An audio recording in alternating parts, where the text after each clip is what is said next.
Welcome to this week's socially distant edition of the Who the Folk podcast, sponsored by Gold Group Realty. I'm Lonnie Goldsmith, the editor of TC Jewfolk. This week I'm joined by my friend Dr. Seth Baker, a pulmonologist and ICU physician who became somewhat Facebook famous last week for an important post on why we need to keep our distance and listen to the guidelines set forth to keep us safe in the coronavirus era. Seth and I talk about why he wrote that post, what he's seeing as a physician on the front lines, and what he personally is doing to stay safe and healthy on this week's Who the Folk podcast. Dr. Seth Baker, thanks for joining us on the Who the Folk podcast this week. How are you? I'm doing okay. How are you doing? I'm doing well. So for, full transparency, you and I have known each other for quite a while, several years at least. Several years. And I always, as I said to you when we talked about having you on the other day, I've always known you as the guy who would sometimes, maybe 50% of the time make it to the beach with your family when we would all go on 4th of July. I didn't know until you went Facebook viral this week that you were a pulmonologist, which in light of the current the current health situation that we are all living under here is a pretty key job. For those who don't know, what does a pulmonologist do? So a pulmonologist is basically a lung doctor. Okay. So our bread and butter usually are diseases of the lungs, so things like emphysema, COPD, asthma, lung masses, tumors, fibrosis. So basically any breathing illness, coughing, shortness of breath, all those kind of symptoms, that's kind of in our wheelhouse. Okay. And one of the hallmarks, I suppose we could say, of COVID-19, the novel coronavirus, is difficulty breathing, right? Absolutely. I mean, the three big symptoms right now, and there's others, but the three big ones are coughing, tends to be a dry cough, fevers, and then as the disease seems to progress in a portion of patients, you get the shortness of breath. So, I mean, this is unfortunately what we're dealing with in the hospitals and the clinics, and, this is what we are seeing, and this is where my chronic world is meeting with the acute situation that's going on now. So, being an ICU physician, you work for Allina. Which hospital or hospitals are you usually in?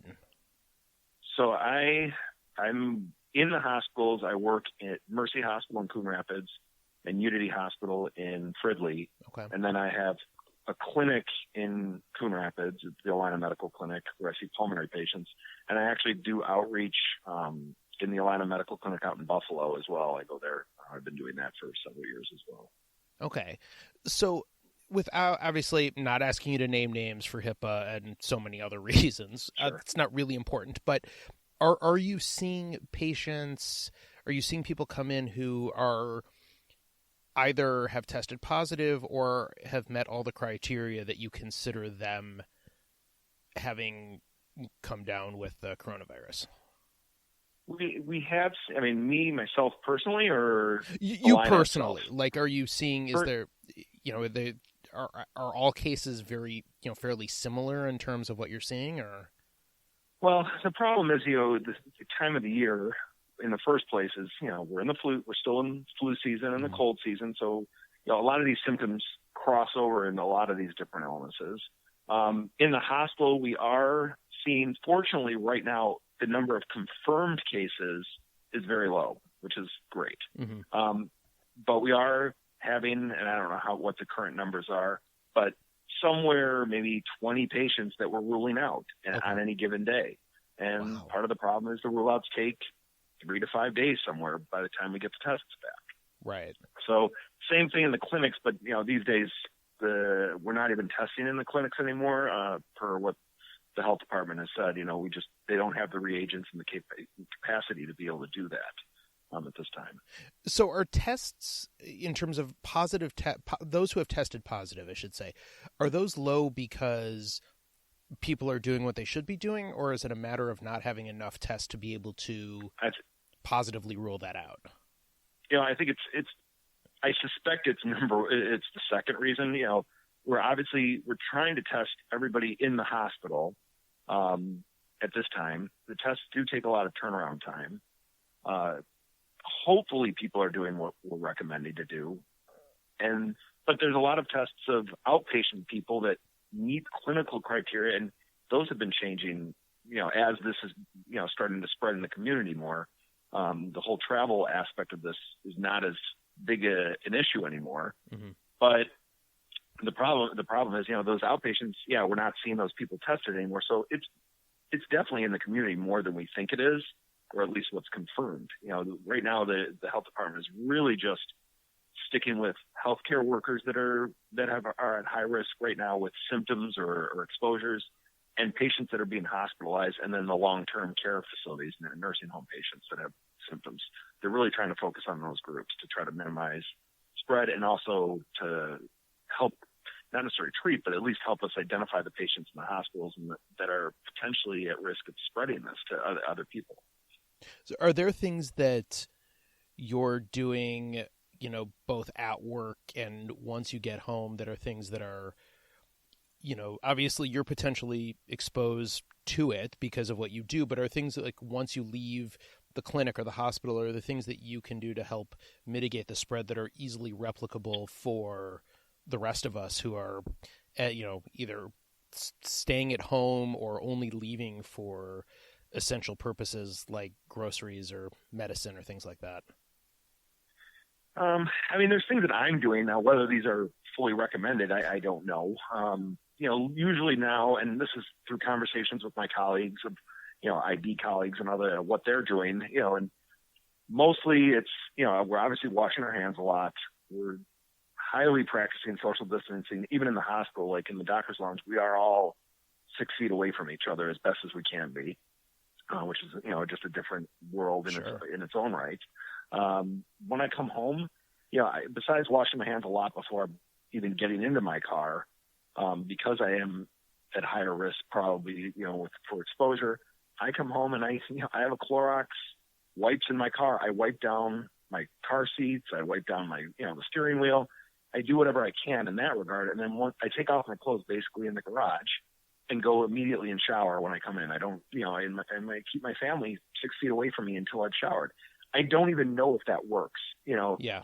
The fact is, if I'm exposed, my family is exposed. I know that, because I could be, if I have it, it's the asymptomatic transmission that we're worried about. And right. If I am already positive, my family's positive. I'm sure of that. Yeah. So, hopefully, I'm doing whatever I think I can do to minimize exposures. And obviously, we're kind of hunkered down at home. I know my wife and my kids, they go on family walks, and, it's a lot more family time than we're used to. And a lot of Sure. times we're just running around to sports events and, things like that, and, soccer, and baseball, or softball, whatever the kids are doing, and we've had more family dinners and, a little more family time, but we are not incorporating, any kind of things with other people. We're just basically distancing. My sister-in-law lives close to us, and, we called her basically the other day, and it's like, oh, we're on a walk. And they came out, and they were up by their door, and we were down on the street, and we're waving and talking to them. So it's just a different world that we're living in right now, which is kind of crazy. Gold Group Realty works with buyers and sellers of residential and commercial real estate, landlords with vacancies to fill, and tenants seeking a new home. They are a local, full-service real estate brokerage and would love to have an opportunity to help you with your real estate needs today. Learn more at www.thegold.group. So I mentioned your Facebook fame, so to speak. You wrote a post on, so as we're talking, it's Friday afternoon, the 20th. 3 days ago, you wrote a post, late into the evening, that has since gotten 11,512 shares and 493 comments. Did you? I know, it's insane. Now, I'm not going to lie. I didn't actually know you had a Facebook page. It's not surprising. I think I'm on Facebook and post things maybe once a year, and usually it's a picture of the thermometer on my car. in the middle of winter is saying this is ridiculous. Right. So that's about the limit of what I use Facebook for. In fact, the icon of the pictures, when you pull up my name, yes, it's my two sons when they were 3 and 2. They're 14 and 12 right now. So that's how much I use Facebook. Like, I look at it, but I don't really ever post. So, which is, I mean, it's hysterical. It's kind of insane. It's really, that's fantastic.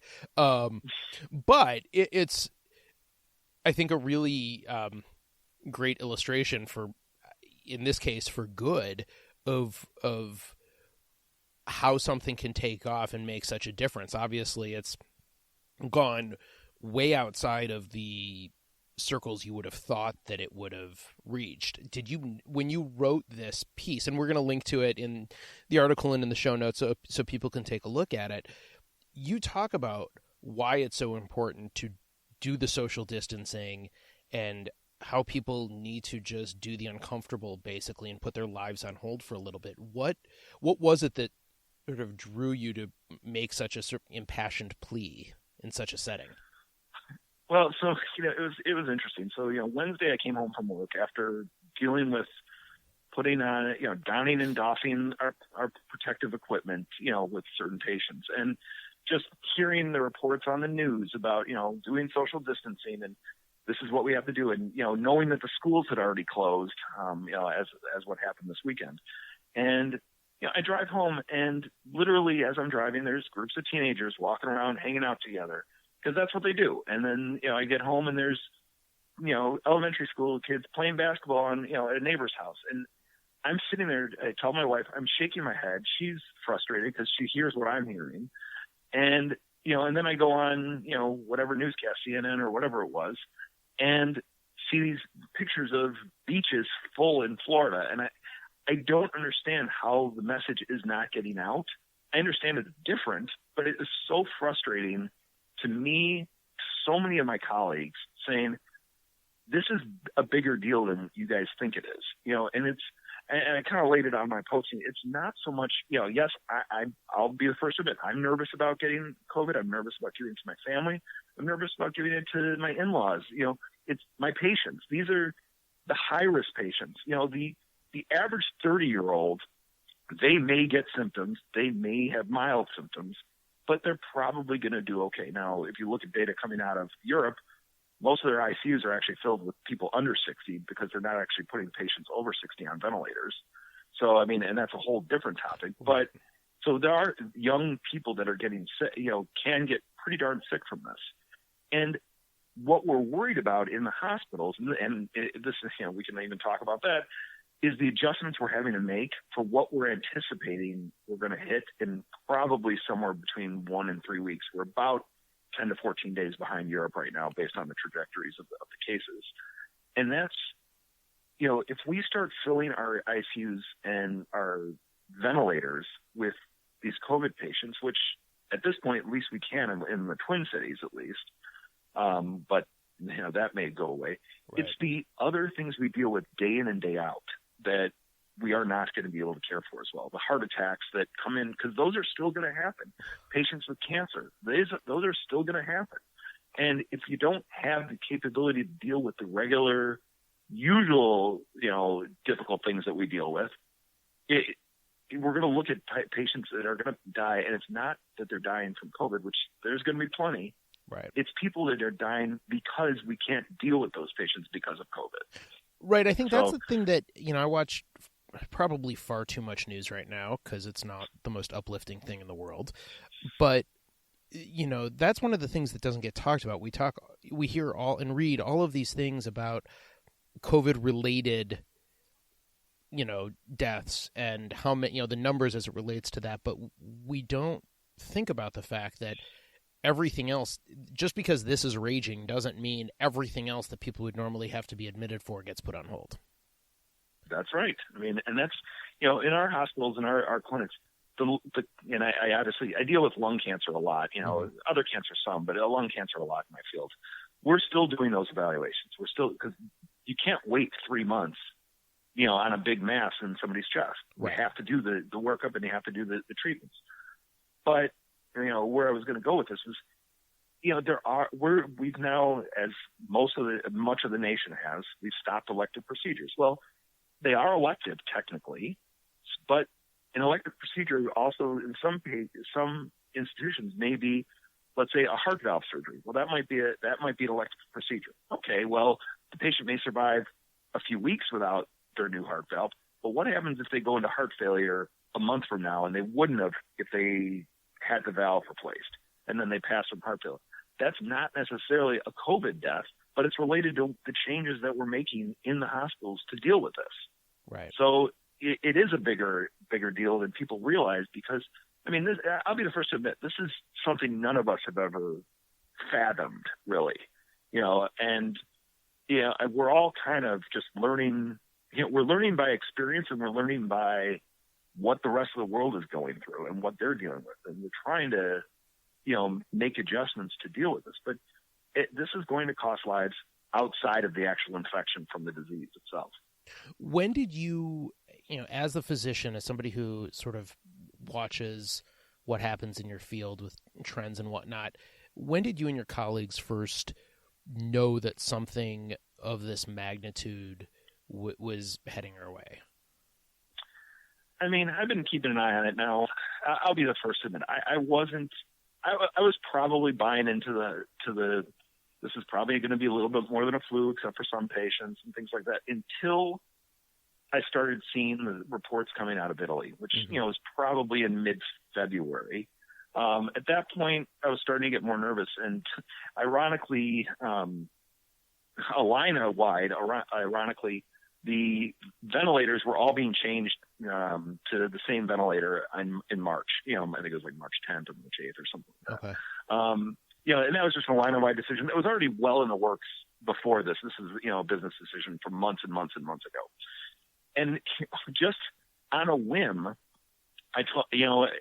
because we saw that the cases were starting to pop up in the U.S., and we kind of saw how the trends were going in other countries, I actually happened to talk to one of our ICU nurse managers. I'm like, what are we doing with the ventilators we're getting rid of?